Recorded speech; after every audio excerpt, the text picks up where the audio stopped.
Hello दोस्तों, welcome to my YouTube channel. दोस्तों, आप सभी का स्वागत है हमारे official YouTube channel PN Shukla पर। साथियों, आप सभी के लिए इस वीडियो में मैं सामान्य ज्ञान के रिलेटेड बढ़िया क्वेश्चन लेकर आ गया हूं। आप लोग वीडियो को लास्ट तक देखिएगा और चैनल भी सब्सक्राइब अवश्य कर लीजिएगा। यह सब बहुत ही इंपॉर्टेंट क्वेश्चन है और आप सभी को यह सब क्वेश्चन बहुत ही अच्छे भी लगेंगे। जैसा कि पहला क्वेश्चन कौन सा है, आप लोग स्क्रीन पर देख लीजिए। पहला क्वेश्चन है, अफगानिस्तान देश की राजधानी क्या है? ए है आर्मेनिया, बी है अजरबैजान, सी है इंडोनेशिया, डी है काबुल। तो आप सभी को बहुत पता ही होगा, यह काबुल होगा। ऑप्शन नंबर डी इसका राइट हो जाएगा, काबुल। ऑप्शन नंबर डी इसका राइट हो जाएगा, आप सभी को पता होगा। आगे बढ़ते हैं, दूसरा क्वेश्चन देखते हैं फ्रेंड। दूसरा क्वेश्चन कौन सा है? दूसरा क्वेश्चन यह है, इराक की राजधानी क्या है? ए है तहरान, बी है अस्ताना, सी है जेरूसलम, डी है बगदाद। बढ़िया क्वेश्चन है अभी। तो इसका भी ऑप्शन नंबर डी राइट हो जाएगा, बगदाद है। इराक की जो राजधानी है वह बगदाद है और जो ईरान की होती है वह तेहरान होती है। चलिए आगे बढ़ते हैं, तीसरा क्वेश्चन देखते हैं फ्रेंड। तीसरा क्वेश्चन क्या है? तीसरा क्वेश्चन है कि हथेली पर सरसों जमाना, इस मुहावरे का अर्थ क्या है? बढ़िया क्वेश्चन है। ए है असंभव काम करने की कोशिश करना, बी है असंभव काम कर दिखाना, सी है संभव काम ना कर दिखाना, डी है संभव कार कर दिखाना। तो हथेली पर सरसों जमाना होता है मतलब असंभव को कार जो है असंभव कार कर दिखाना। ऑप्शन नंबर बी आप सभी का राइट हो जाएगा तीसरे का। चलिए आगे बढ़ते हैं, चौथा क्वेश्चन देखते हैं फ्रेंड। चौथा क्वेश्चन क्या है देख लेते हैं। चौथा क्वेश्चन लिखा गया है, दुनिया का सबसे बड़ा क्रिकेट मैदान का नाम बदलकर क्या रखा गया है? ए है अटल बिहारी वाजपेयी, बी है एपीजे अब्दुल कलाम स्टेडियम, सी है रामनाथ कोविंद स्टेडियम, डी है नरेंद्र मोदी स्टेडियम। तो आप सभी को पता होगा इसका option number D Narendra Modi stadium right हो जाएगा। गुजरात में है नरेंद्र मोदी स्टेडियम, नाम बदलकर रखा गया है। चलिए आगे बढ़ते हैं, पांचवा क्वेश्चन देखते हैं फ्रेंड। पांचवा क्वेश्चन लिखा गया है, भारत के प्रथम राष्ट्रपति का नाम क्या था? ए है महात्मा गांधी, बी है डॉक्टर राजेंद्र प्रसाद, सी है पंडित जवाहरलाल नेहरू, डी है डॉक्टर सर्वपल्ली राधाकृष्णन। बढ़िया क्वेश्चन है और बहुत ही आसान भी क्वेश्चन है। तो इसका ऑप्शन नंबर बी आप सभी को पता होगा, डॉक्टर राजेंद्र प्रसाद जो थे वह प्रथम राष्ट्रपति हमारे भारत के थे। चलिए आगे बढ़ते हैं, छठवां क्वेश्चन देखते हैं फ्रेंड। यह सब क्वेश्चन बहुत ही इंपॉर्टेंट क्वेश्चन है, आप सभी को पता भी होगा और आप सभी को पता भी होना चाहिए फ्रेंड। चलिए देखते हैं, बढ़िया क्वेश्चन ये भी आ गया है, छठवां भी। आरबीआई की प्रत्येक चिन्ह जो लोगो है उसमें कौन सा पेड़ है? ए है नीम का पेड़, बी है पीपल का पेड़, सी है तार का पेड़, डी है आम मैंगो का पेड़। तो इसका हो जाएगा टार, जो पाल्म का पेड़ होता है। ऑप्शन नंबर सी इसका राइट हो जाएगा। जो आरबीआई के प्रतीक चिन्ह होते हैं लोगों पर, यही पेड़ का चिन्ह होता है। चलिए आगे बढ़ते हैं, सातवां क्वेश्चन देखते हैं फ्रेंड। सातवां क्वेश्चन है, हमारे सौरमंडल में सबसे छोटा ग्रह कौन सा है? ए है बुध, बी है बृहस्पति, सी है पृथ्वी, डी है मंगल। तो सातवें का हो जाएगा ऑप्शन नंबर ए राइट हो जाएगा। बुध जो है वह सबसे छोटा ग्रह है और जो बृहस्पति होता है वह सबसे बड़ा ग्रह होता है। तो ऑप्शन नंबर ए राइट हो जाएगा। आगे बढ़ते हैं फ्रेंड, आठवां क्वेश्चन देखते हैं क्या है। आठवां क्वेश्चन यह लिखा गया है, क्रिकेट का जन्मदाता किस देश को कहा जाता है? ए है भारत को, बी है इंग्लैंड को, सी है ऑस्ट्रेलिया को, डी है वेस्ट इंडीज को। आठवां क्वेश्चन बहुत ही अच्छा क्वेश्चन है और बहुत ही इंपॉर्टेंट क्वेश्चन है और बहुत ही आसान क्वेश्चन भी है। तो इसका आप सभी को पता भी होगा, इंग्लैंड को कहते हैं। क्रिकेट सबसे पहले इंग्लैंड में ही खेला जाता था। चलिए आगे बढ़ते हैं, अगला क्वेश्चन कौन सा है? नौवां क्वेश्चन है, आईपी का पूरा नाम क्या है? जो आईपी होता है कंप्यूटर का, उसका पूरा नाम क्या होता है? ए है इंटरनेट प्रोवाइडर, बी है इंटरनेट प्रोटोकॉल, सी है इंटरनेट प्राइवेसी, डी है इनमें से कोई नहीं। आईपी का पूरा नाम क्या है? यह कंप्यूटर के रिलेटेड जो ट्रिपल सी का एग्जाम होता है उसमें ऐसा क्वेश्चन देखने को मिलते हैं। तो चलिए चलते हैं, देखते हैं क्वेश्चन इसका क्या होगा। तो इसका क्वेश्चन हो जाएगा internet protocol. Option number B इसका राइट हो जाएगा, इंटरनेट प्रोटोकॉल। आप लोग नोट कर लीजिए। चलिए आगे बढ़ते हैं, 10वां क्वेश्चन देखते हैं फ्रेंड। 10वां क्वेश्चन क्या है? 10वां क्वेश्चन लिखा गया है, हमारे देश का भारत का राष्ट्रीय खेल क्या है? बहुत ही अच्छी क्वेश्चन है, आप सभी को पता भी होगा। ए है क्रिकेट, बी है हॉकी, सी है कबड्डी, डी है खो खो। तो 10वें का हो जाएगा ऑप्शन नंबर बी, हॉकी जे राइट हो जाएगा। हॉकी हमारे भारत का राष्ट्रीय खेल है। चलिए आगे बढ़ते हैं, अगला क्वेश्चन 11वां देख लेते हैं क्या है। 11वां क्वेश्चन लिखा गया है, भारत में शिक्षक दिवस कब मनाया जाता है? बहुत ही आसान क्वेश्चन है यह भी। ए है 15 अगस्त, बी है 19 सितंबर, सी है 5 सितंबर, डी है 26 जनवरी। तो 5 सितंबर आप लोग नोट कर लीजिए, जिस दिन सर्वपल्ली राधाकृष्णन का जन्म हुआ था उसी दिन को हम लोग शिक्षक दिवस के रूप में मनाते हैं। तो आप लोग ऑप्शन नंबर सी इसका राइट कर लीजिए। आगे बढ़ते हैं, 12वां क्वेश्चन देख लेते हैं फ्रेंड। 12वां क्वेश्चन क्या है? 12वां क्वेश्चन में लिखा गया है शतरंज खेल के बोर्ड में कितने खाने वर्ग होते हैं। ए है 62, बी है 68, सी है 58, डी है 64। तो इसका क्या राइट होगा आप लोग लिखिए कमेंट में। तो इसका राइट हो जाएगा ऑप्शन नंबर डी, 64 खाने और वर्ग होते हैं। तो आप लोग ऑप्शन नंबर डी अपना राइट लगा लीजिए। आगे बढ़ते हैं फ्रेंड, 13वां क्वेश्चन देखते हैं क्या है। 13वां क्वेश्चन यह लिखा गया है माथा ठनकना मुहावरे का अर्थ क्या होता है। बढ़िया क्वेश्चन है।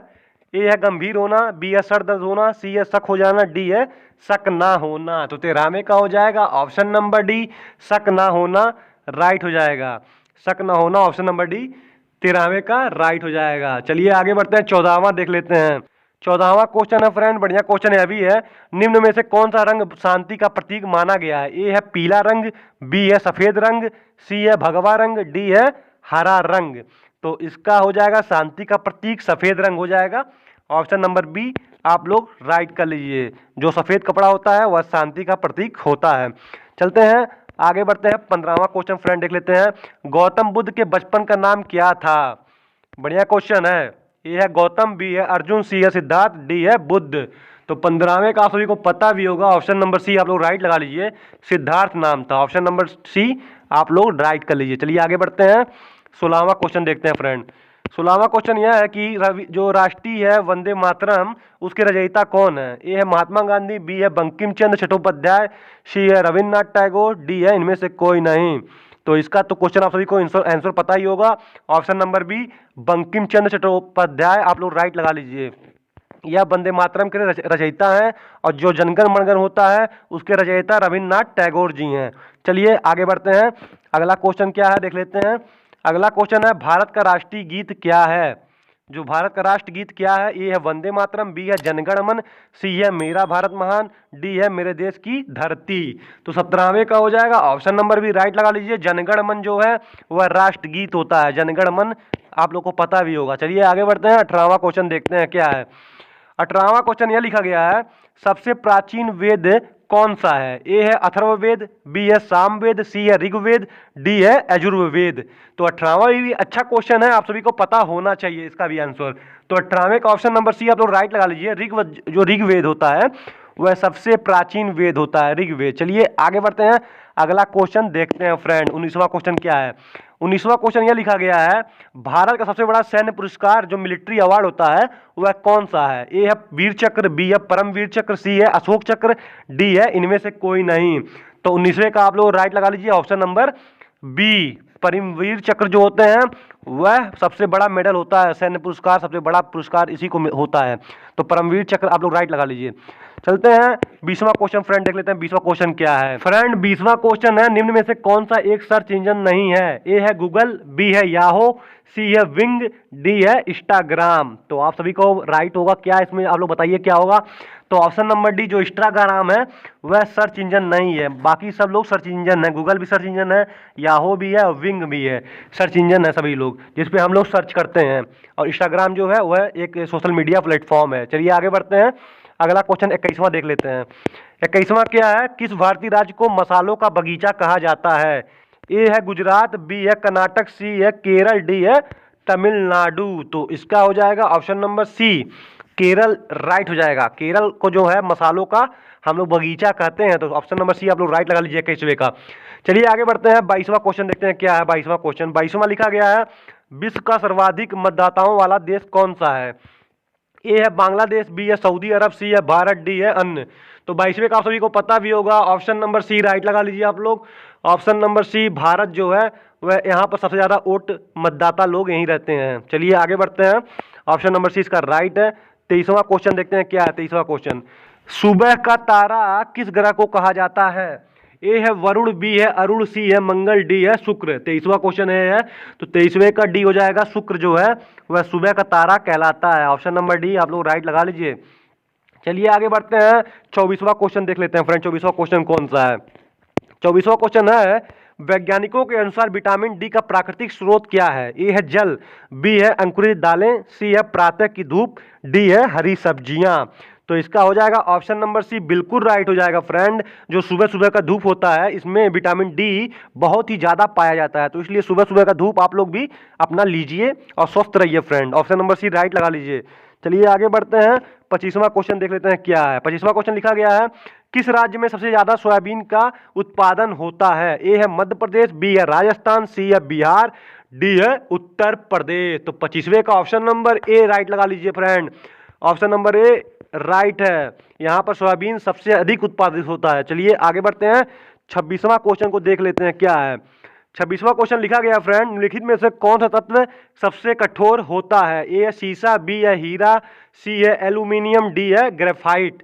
तो 26वां बढ़िया क्वेश्चन है और इंपॉर्टेंट क्वेश्चन भी है। तो ऑप्शन नंबर बी हीरा जो है सबसे कठोर होता है फ्रेंड, हीरा सबसे कठोर तत्व यही होता है, आप लोग राइट लगा लीजिए। चलिए आगे बढ़ते हैं, 27वां क्वेश्चन देखते हैं क्या है। 27वां क्वेश्चन, 27वां क्वेश्चन यह लिखा गया है, पटना का प्राचीन नाम क्या है? जो पटना है, जो पटना बिहार में है, उसका प्राचीन नाम क्या था? ए है पाटिलपुत्र, बी है सिलोन, सी है हस्तिनापुर, डी है वैशाली। तो 27वें का हो जाएगा Pataliputra. Pataliputra option number A right लगा लीजिए, पटना का पुराना नाम यही है। चलिए आगे बढ़ते हैं, 28वां क्वेश्चन फ्रेंड देख लेते हैं। 28वां क्वेश्चन लिखा गया है, आगा खां कप का संबंध किस खेल से है? ए है क्रिकेट, बी है जिम्नास्टिक, सी है फुटबॉल, डी है हॉकी। 28वां बढ़िया क्वेश्चन है, ऐसे एग्जाम में देखने को मिलता भी है, तो हॉकी हो जाएगा। ऑप्शन नंबर डी हॉकी लगा लीजिए, आगा खां का संबंध इसी से है। चलिए आगे बढ़ते हैं, 29वां क्वेश्चन देख लेते हैं। 29वां क्वेश्चन क्या है? 29वां क्वेश्चन लिखा गया है, निम्नलिखित में से किस भारतीय राज्य की राजभाषा अंग्रेजी है? ए है नागालैंड, बी है सिक्किम, सी है मणिपुर, डी है केरल। बढ़िया क्वेश्चन है, हमारे भारत में किस राज्य की राजभाषा अंग्रेजी है? आप लोगों को पता भी होगा फ्रेंड। 29वें का हो जाएगा option number A Nagaland, is right हो जाएगा फ्रेंड। नागालैंड जो है यहाँ की राजभाषा अंग्रेजी है, ऑप्शन नंबर ए राइट लगा लीजिए आप लोग। चलिए आगे बढ़ते हैं फ्रेंड, अगला क्वेश्चन देख लेते हैं। 30वां क्वेश्चन क्या होगा? 30वां का होगा, यह क्वेश्चन क्या देख लेते हैं पहले, बांदीपुर अभ्यारण्य किस राज्य में स्थित है? ए है उत्तर प्रदेश, बी है कर्नाटक, सी है पश्चिम बंगाल, डी है मध्य प्रदेश। तो 30वें का हो जाएगा option number B Karnataka. Note कर लीजिए, कर्नाटक में बांदीपुर अभ्यारण्य यहाँ पर मौजूद है। चलिए आगे बढ़ते हैं, अगला क्वेश्चन 31वां देखते हैं क्या है। 31वां लिखा गया है, कौन भारतीय राष्ट्रीय कांग्रेस के प्रथम मुस्लिम अध्यक्ष थे? ए है बदरुद्दीन तैयब, बी है मोहम्मद अली जिन्ना, सी है मौलाना अबुल कलाम आजाद, डी है एम ए अंसारी। बढ़िया क्वेश्चन है 31वां भी। तो 31वें का ऑप्शन नंबर है बदरुद्दीन तैयब जो है, यह सबसे पहले मुस्लिम अध्यक्ष राष्ट्रीय कांग्रेस के यही थे। चलिए आगे बढ़ते हैं, 32वां क्वेश्चन देख लेते हैं फ्रेंड क्या है। 32वां क्वेश्चन लिखा गया है, किस मुगल शासक ने दीन इलाही धर्म चलाया था? ए है बाबर, बी है हुमायूं, सी है अकबर, डी है शाहजहां। तो 32वें का हो जाएगा ऑप्शन नंबर सी राइट लगा लीजिए आप लोग, अकबर। अकबर राइट हो जाएंगे, इन्होंने दीन इलाही धर्म चलाया था, यह राइट हो जाएंगे। छठवां जो सी है 32वें का और राइट हो जाएंगे। चलिए आगे बढ़ते हैं, 33वां क्वेश्चन देख लेते हैं फ्रेंड क्या है। 33वां क्वेश्चन यह लिखा गया है, भू स्थिर उपग्रह की पृथ्वी से ऊंचाई कितनी होती है? ए है 32,000 किलोमीटर, बी है 36,000 किलोमीटर, सी है 40,000 किलोमीटर, डी है 42,000 किलोमीटर। तो 33वें का हो जाएगा ऑप्शन नंबर बी 36,000 किलोमीटर। आप लोग राइट लगा लीजिए, ऑप्शन नंबर बी राइट लगा लीजिए आप लोग। चलिए आगे बढ़ते हैं फ्रेंड, 33वां हो गया। 34वां क्वेश्चन देख लेते हैं क्या है। 34वां क्वेश्चन यह लिखा गया है, इंद्रधनुष में कितने रंग होते हैं? ए है 5, बी है 6, सी है 7, डी है 8। 34वें का क्या हो जाएगा? 34वें का हो जाएगा ऑप्शन नंबर सी 7 रंग होते हैं फ्रेंड। जो इंद्रधनुष होता है उसमें 7 कलर होते हैं, तो आप लोग ऑप्शन नंबर सी अपना राइट लगा लेते हैं। चलिए आगे बढ़ते हैं, 35वां क्वेश्चन देख लेते हैं क्या है। 35वां क्वेश्चन लिखा गया है, पराश्रय तरंगों की आवृत्ति कितनी होती है? ए है 20,000 हर्ट्ज से कम, बी है 20,000 हर्ट्ज से अधिक, सी है 20,000 हर्ट्ज के बीच, डी है 20 हर्ट्ज। बताइए क्या राइट होगा 35वें का? तो 35वें का हो जाएगा ऑप्शन नंबर बी राइट हो जाएगा। 20,000 हर्ट्ज से अधिक होता है जो पराश्रय तरंगों की आवृत्ति होती है, इसलिए इसको हम बी राइट लगा लेते हैं फ्रेंड। चलिए आगे बढ़ते हैं, 36वां क्वेश्चन देख लेते हैं क्या है। 36वां क्वेश्चन लिखा गया है, भारतीय संविधान में पहला संशोधन कब किया गया था? बढ़िया क्वेश्चन है, आप सभी को पता भी होना चाहिए। ए है 1949, बी है 1951, सी है 1952, डी है 1967। यह क्वेश्चन एग्जाम में बहुत बार पूछा भी है, तो इसका ऑप्शन नंबर आप लोग बी लगाइए, राइट होगा 1951। ऑप्शन नंबर बी इसका राइट हो जाएगा। चलिए आगे बढ़ते हैं, 37वां क्वेश्चन फ्रेंड देख लेते हैं क्या है। 37वां क्वेश्चन यह है, लिखा गया है, डूरंड कप का संबंध किस खेल से है? जो डूरंड कप होता है इसका संबंध किस खेल से है? ए है हॉकी, बी है क्रिकेट, सी है फुटबॉल, डी है जूडो। तो 37वें का हो जाएगा ऑप्शन नंबर सी फुटबॉल से संबंधित है, तो ऑप्शन नंबर सी हम लोग राइट लगा लेते हैं, डूरंड कप को। चलिए आगे बढ़ते हैं। 38वां क्वेश्चन क्या लिखा गया है, अभिज्ञान शाकुंतलम के लेखक कौन थे? ए है कालिदास, बी है मुंशी प्रेमचंद, सी है रविन्द्रनाथ टैगोर, डी है जयशंकर प्रसाद। तो 38वें का हो जाएगा ऑप्शन नंबर 1 कालिदास जो है वह अभिज्ञान शाकुंतलम के लेखक यही हैं, तो कालिदास हम लोग राइट लगा लेते हैं। चलिए आगे बढ़ते हैं। 39वां क्वेश्चन देख लेते हैं क्या है।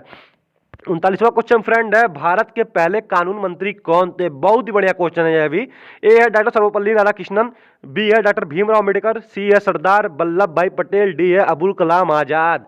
तो 39वें का हो जाएगा friend option number B, doctor Bhimrao Ambedkar जो थे पहले कानून मंत्री यही थे, तो ऑप्शन नंबर बी राइट लगा लीजिए आप लोग। चलिए आगे बढ़ते हैं। 40वां क्वेश्चन देख लेते हैं फ्रेंड क्या है। 40वां क्वेश्चन यह है कि लिखा गया है सन 1907 में शुरू किया गया साहित्य का प्रथम नोबेल पुरस्कार किसे दिया गया था? ए है रूडयार्ड किपलिंग, बी है रविन्द्रनाथ टैगोर, सी है मदर टेरेसा, डी है रूडोल्फ क्रिस्टोफ। तो बताइए 40वें का क्या राइट होगा? 40वें का हो जाएगा option number A friend, option number A right लगा लीजिए। रूडयार्ड किपलिंग सबसे पहले इन्हें ये पुरस्कार दिया गया था। प्रथम साहित्य जो होता है सन 1907 में शुरू किया गया था, नोबेल पुरस्कार सबसे पहले इन्हीं को मिला था। चलिए आगे बढ़ते हैं, ऑप्शन नंबर ए राइट है। 41वां देख लेते हैं क्या है। ख्वाजा मोइनुद्दीन चिश्ती की दरगाह कहाँ है? ए है अजमेर, बी है जयपुर, सी है नई दिल्ली, डी है चित्तौड़गढ़। तो 41वां भी बढ़िया क्वेश्चन है फ्रेंड, इसका हो जाएगा अजमेर, राइट लगा लीजिए। अब अजमेर राजस्थान में है, ऑप्शन नंबर ए आप सभी का राइट हो जाएगा। चलिए अगला क्वेश्चन 42वां देखते हैं क्या है। 42वां क्वेश्चन लिखा गया है सालार जंग म्यूजियम किस शहर में स्थित है? ए है हैदराबाद, बी है जयपुर, सी है बेंगलुरु, डी है श्रीरंगपट्टनम। तो बताइए ये 42वां का क्या होगा फ्रेंड? इसका भी आप लोग ऑप्शन नंबर ए राइट लगाइए। हैदराबाद में स्थित है फ्रेंड, सालारजंग जो म्यूजियम है वह हैदराबाद शहर में स्थित है। चलिए आगे बढ़ते हैं। 43वां क्वेश्चन देख लेते हैं क्या लिखा गया है। 43वां क्वेश्चन है सम्राट अशोक ने किस युद्ध के बाद बौद्ध धर्म अपना लिया था? ए है कलिंग युद्ध, बी है हल्दी घाटी का युद्ध, सी है चौसा का युद्ध, डी है इनमें से कोई नहीं। बढ़िया क्वेश्चन है फ्रेंड, ऑप्शन नंबर ए आप लोग राइट लगाइए। इसका भी ए है कलिंग युद्ध, कलिंग युद्ध राइट हो जाएगा। सम्राट अशोक ने इस युद्ध के बाद बौद्ध धर्म को अपना लिया था। चलिए आगे बढ़ते हैं। 44वां क्वेश्चन देखते हैं क्या लिखा गया है। 44वां क्वेश्चन यह है दुनिया की सबसे लंबी नदी कौन सी है? ए है अमेजन नदी, बी है नील नदी, सी है मिसिसिपी नदी, डी है यांगत्जे नदी। तो बताइए इसका क्या राइट होगा फ्रेंड? तो इसका ऑप्शन नंबर बी आप लोग राइट लगाइए। नील नदी जो है वह सबसे लंबी नदी है, और जो सबसे बड़ी नदी हम कहते हैं उसको अमेजन नदी को कहते हैं। अमेजन नदी जो है सबसे बड़ी है, सबसे चौड़ी है, और जो सबसे लंबी है वह नील नदी को हम लोग कहते हैं। तो नील नदी आप लोग का राइट हो जाएगा, ऑप्शन नंबर बी राइट हो जाएगा। चलिए आगे बढ़ते हैं। अगला क्वेश्चन 45वां देख लेते हैं फ्रेंड क्या है। 45वां क्वेश्चन यह लिखा गया है कौन सा खनिज हृदय की धड़कन को नियंत्रित करता है? ए है पोटेशियम, बी है जस्ता, सी है तांबा, डी है एल्यूमिनियम। तो 45वें का हो जाएगा क्या? आप लोग राइट बताइए कौन सा इसका आंसर होगा। तो इसका हो जाएगा पोटेशियम जो है, ऑप्शन नंबर ए आप लोग राइट लगाइए। पोटेशियम जो है यह खनिज हृदय की धड़कन को नियंत्रित करता है, मजबूत रखता है, तो इसलिए पोटेशियम को हम लोग राइट लगा लेते हैं। चलिए आगे बढ़ते हैं। 46वां क्वेश्चन क्या है। 46वां क्वेश्चन यह लिखा गया है मलेरिया की दवा कुनेन किस पौधे से प्राप्त होती है? ए है यूकेलिप्टस, बी है पीपल, सी है सिनकोना, सी है सिनकोना, डी है उपरोक्त सभी। बढ़िया क्वेश्चन है यह भी 46वां भी। तो इसका ऑप्शन नंबर सी राइट लगाइए। सिनकोना जो होता है इसी से कुनेन जो है इसी से बनाया जाता है, जो कुनेन की दवा होती है इसी से बनाई जाती है। चलिए आगे बढ़ते हैं। अगला क्वेश्चन 47वां क्या देख लेते हैं। 47वां क्वेश्चन भी बढ़िया क्वेश्चन लग रहा है। दुनिया में सबसे बड़ा जीवित पक्षी कौन सा है? ए है शुतुरमुर्ग, डी है हमिंग बर्ड, सी है बाज, डी है गिद्ध। आप सभी को पता ही होगा, इसका ऑप्शन नंबर ए राइट लगा लेते हैं। शुतुरमुर्ग राइट हो जाएगा। आगे बढ़ते हैं। अगला क्वेश्चन देख लेते हैं। 48वां क्वेश्चन क्या है। 48वां क्वेश्चन है मनुष्य ने सबसे पहले किस जंतु को पालतू बनाया था? ए है कुत्ता, बी है बिल्ली, सी है घोड़ा, डी है बकरी। तो मनुष्य ने सबसे पहले पालतू कुत्ता को बनाया था। जो कुत्ता होता है इसको आप लोग नोट कर लीजिए, ऑप्शन नंबर ए राइट हो जाएगा। चलिए आगे बढ़ते हैं। 49वां क्वेश्चन देख लेते हैं क्या है। किसी अंतरिक्ष यात्री को अंतरिक्ष में आकाश कैसा दिखाई देता है? बढ़िया क्वेश्चन है फ्रेंड, यह बहुत कम क्वेश्चन आप सभी को देखने को मिला होगा, यह यूनिक क्वेश्चन है। तो ए है नीला, बी है सफेद, सी है काला, डी है भूरा। मतलब अंतरिक्ष यात्री को जो अंतरिक्ष में जाता है तो आकाश कैसे दिखाई देता है, आप लोग बताइए क्या राइट होगा। 49वें का हो जाएगा ऑप्शन नंबर सी काला, एकदम बिल्कुल काला दिखाई देता है फ्रेंड। जब ऊपर अंतरिक्ष में आकाश में जाता है कोई अंतरिक्ष यात्री तो उसको पूरा आसमान पूरा जो है काला काला दिखाई देता है, इसलिए यह राइट हो जाएगा friend. Option number C right हो जाएगा। चलिए अगला क्वेश्चन देख लेते हैं। आज के सेशन का यह लास्ट क्वेश्चन है और बहुत ही अच्छा क्वेश्चन है। तो आज का 50वां क्वेश्चन यह है कि एटीएम का पूर्ण रूप क्या है। ए है ऑटोमेटिक टेलर मशीन, बी है ऑटोमेटेड टेलर मशीन, सी है ऑल टाइम मनी, डी है ऑटोमेटेड टेलर मशीन। तो फ्रेंड यह क्वेश्चन मैं आप सभी को दे रहा हूं, आप लोग इसका जवाब कमेंट बॉक्स में जरूर लिखिए कि इसका जो जवाब है वो क्या होगा। आप सभी को मैं यह क्वेश्चन दे रहा हूं, आप लोग इसका सही उत्तर कमेंट बॉक्स में लिखें। चलिए आगे बढ़ते हैं। आज का क्वेश्चन यहाँ से पूरा समाप्त होता है। यह क्वेश्चन आपको मैं होमवर्क के रूप में दे रहा हूं, आप लोग अपना बताइए कमेंट बॉक्स में लिखकर क्या होगा। बहुत ही सरल क्वेश्चन है, यह भी है, आप सभी का मैं टेस्ट ले रहा हूं। चलिए आज के लिए बस इतना ही। मैं बहुत बहुत धन्यवाद आप सभी को दूंगा कि आप लोग हमारा वीडियो ऐसे वॉच करते हैं, इतना प्यार दिखाते हैं, चैनल को सब्सक्राइब करते हैं और बार बार बोलने पर भी आप लोग इतने अच्छे हैं कि चैनल को सब्सक्राइब नहीं करते हैं। चलिए कोई बात नहीं है, आप लोग सब्सक्राइब कर लीजिएगा, वरना कोई बात नहीं है, कभी भी आप लोग सब्सक्राइब कर सकते हैं। दोस्तों धन्यवाद, मिलूंगा मैं आप सभी से अगली वीडियो में ऐसी ही तमाम जानकारियाँ लेकर, ऐसी ही तमाम जानकारियाँ न्यूज़ और वैकेंसियों को लेकर। चलिए बाय बाय, गुड बाय। आप लोग अपना ध्यान रखिएगा और अपनों का भी ख्याल रखिएगा। धन्यवाद।